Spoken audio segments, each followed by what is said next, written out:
Bang Onim ikut dalam aksi kemanusiaan untuk Palestina di Pulau Morotai, Jumat 8 Desember 2023 sore. Tidak sendiri datang, Bang Onim juga membawa keluarga untuk berkumpul bersama ribuan warga di Jalan Siswa, Desa Darame, Morotai Selatan.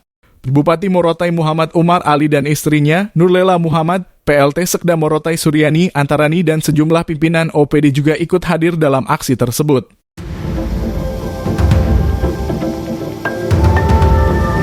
Dari atas panggung, warga menyaksikan kisah Bang Onim dan keluarganya saat berada di Palestina di tengah gempuran Zionis Israel. Filin, anak pertama Bang Onim, lebih dulu maju menyapa ribuan warga Morotai. Filin menyampaikan bahwa sekolah-sekolah di Palestina sebagian besar sudah hancur akibat dibom Israel.